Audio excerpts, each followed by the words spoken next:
Guna meningkatkan kreativitas kreator dan komunitas radio di Nganjuk, pemerintah Kabupaten Nganjuk melalui Dinas Kominfo, bekerja sama dengan Bea Cukai, gelar acara gathering konten kreator dan komunitas radio, yang bertempat di Hotel Farel, Kecamatan Begadung, Kabupaten Nganjuk, tanggal 23 November tahun 2022. Turut hadir dalam acara tersebut, Kepala Bea Cukai Kediri, Sunario, Kepala Kominfo Nganjuk, Slamet Basuki, staf ahli Bupati Bidang Pemerintahan, Hendro Joko Sudarsono, juga narasumber dari UNESA, Danu dan konten kreator, YouTuber dan komunitas radio. 15 miliar, 23 miliar itu nilai, jadi makin tinggi lagi nilainya. Lanjut. YouTube bisa juga belum tahu ya.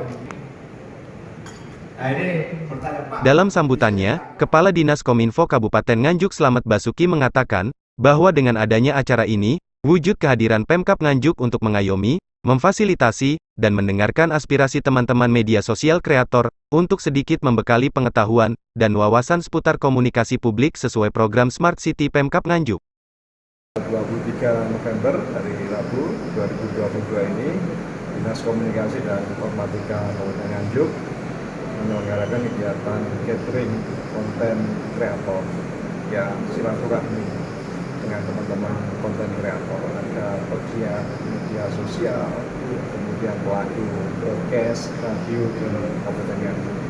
Ini tidak lain tidak bukan dalam rangka bentuk kehadiran Pemkab Nganjuk melalui Diskominfo untuk mengayomi, untuk memfasilitasi, mendengarkan aspirasi dari teman-teman pegiat media sosial, konten kreator, pelaku broadcast, kemudian juga nanti sedikit membekali kepada teman-teman itu pengetahuan dan wawasan seputar broadcast, seputar komunikasi publik dari narasumber Mas Danu dari Universitas Negeri Surabaya atau UNESA.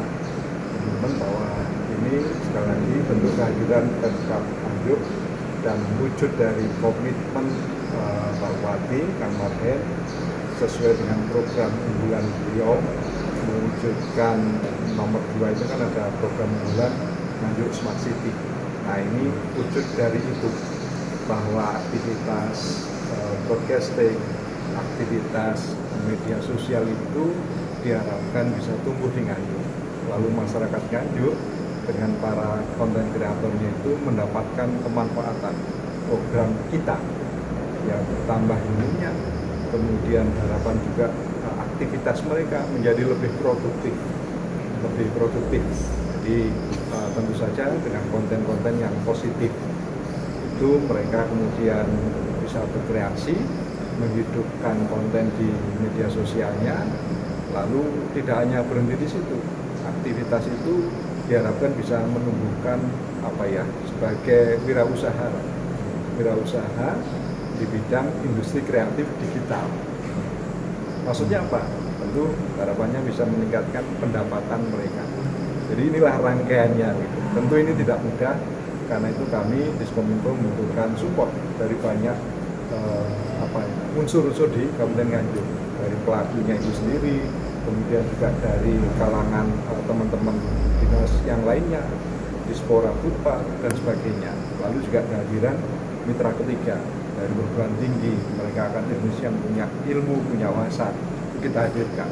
Jadi ini panjang pekerjaan kita, program kita tidak akan berakhir di hari ini, justru ini baru mulai. Oleh karena itu Diskominfo mengharapkan peran dari semua stakeholder di Kabupaten Nganjuk. Mudah-mudahan program bagus dari Kang Marhen ini bisa berlanjut sesuai dengan visi beliau, gitu ya, memberikan manfaat yang sebesar-besarnya untuk publik Nganjuk. Datanya tentu nanti kami bisa berikan, tapi memang mereka ini bukan potensi lagi, tapi sudah real nyata mereka melakukan aktivitas untuk membuat konten yang positif begitu. Dan ini yang menjadi concern kami untuk melakukan sebagai mitra supaya mereka tumbuh lagi, lebih berkembang. Mungkin yang belum menjadi konten bisa kita arahkan menjadi konten yang produktif, yang positif, lalu bisa mendukung ekonominya. Kemudian yang sudah ada itu bisa lebih berkembang dan maju sehingga bisa bersaing dengan konten kreator di daerah lainnya, bisa regional, bisa nasional. Jadi yang pelajar ini sudah kita awali kemarin dengan training juga broadcast ya, radio gitu. Ada 100 orang pelajar dari SMA, SMK, dan MA se-Kabupaten Nganjuk. Ini juga aspirasi sebenarnya dari teman-teman itu. Pak, kami juga diikutkan. Nah, kita tangkap. Pelajar juga bagian dari, bahkan kan fokusnya memang SDM warga Nganjuk, termasuk pelajar. Gitu. Santoso, dari Nganjuk, Jendela Desa melaporkan.